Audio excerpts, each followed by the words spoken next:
Hi everybody, day 13 of the Chronological Bible reading plan, and I'll be reading Job chapters 35 through 37 today. Then Elihu continued and said, "Do you think this is according to justice? Do you say my righteousness is more than God's?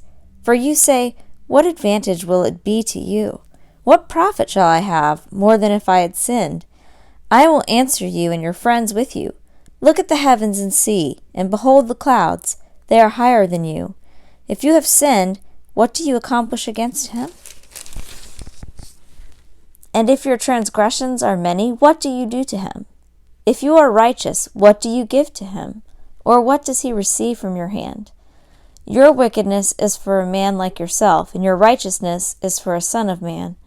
Because of the multitude of oppressions they cry out. They cry for help because of the arm of the mighty. But no one says, where is God my Maker? Who gives songs in the night? Who teaches us more than the beasts of the earth, and makes us wiser than the birds of the heavens? There they cry out, but he does not answer, because of the pride of evil men. Surely God will not listen to an empty cry, nor will the Almighty regard it. How much less when you say you do not behold him? The case is before him, and you must wait for him. And now, because he has not visited in his anger, nor has he acknowledged transgression well, so Job opens his mouth emptily. He multiplies words without knowledge. Then Elihu continued and said, wait for me a little, and I will show you that there is yet more to be said in God's behalf. I will fetch my knowledge from afar, and I will ascribe righteousness to my Maker. For truly my words are not false. One who is perfect in knowledge is with you. Behold, God is mighty, but does not despise any. He is mighty in strength of understanding. He does not keep the wicked alive, but gives justice to the afflicted. He does not withdraw his eyes from the righteous, but with kings on the throne he has seated them forever, and they are exalted. And if they are bound in fetters, and are caught in the cords of affliction, then he declares to them their work and their transgressions, that they have magnified themselves. And he opens their ear to instruction, and commands that they return from evil. If they hear and serve him, they shall end their days in prosperity, and their years in pleasures. But if they do not hear, they shall perish by the sword, and they shall die without knowledge. But the godless in heart lay up anger. They do not cry for help when he binds them. They die in youth, and their life perishes among cult prostitutes. He delivers the afflicted in their affliction, and opens their ears in time of oppression. Then indeed he enticed you from the mouth of distress. Instead of it, a broad place with no constraint, and that which was set on your table was full of fatness. But you were full of judgment on the wicked. Judgment and justice take hold of you. Beware lest wrath entice you to scoffing, and do not let the greatness of the ransom turn you aside. Will your riches keep you from distress, or all the forces of your strength? Do not long for the night, when people vanish in their place. Be careful, do not turn to evil, for you have preferred this to affliction. Behold, God is exalted in his power. Who is a teacher like him? Who has appointed him his way, and who has said, thou hast done wrong? Remember that you should exalt his work, of which men have sung. All men have seen it. Man beholds from afar. Behold, God is exalted, and we do not know him. The number of his years is unsearchable. For he draws up the drops of water. They distill rain from the mist, which the clouds pour down.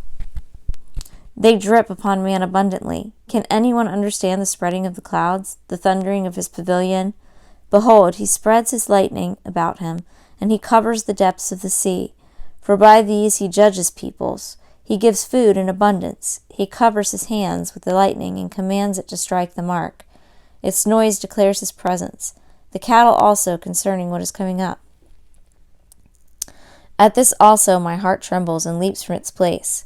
Listen closely to the thunder of his voice and the rumbling that goes out from his mouth.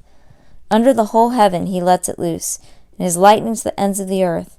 After it a voice roars. He thunders with his majestic voice, and he does not restrain the lightnings when his voice is heard. God thunders with his voice wondrously, doing great things which we cannot comprehend.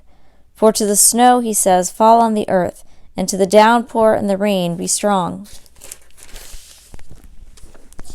He seals the hand of every man, that all men may know his work. Then the beast goes into its lair and remains in its den. Out of the storm comes the storm, and out of the north the cold. Out of the south comes the storm, and out of the north the cold. From the breath of God ice is made, and the expanse of the waters is frozen.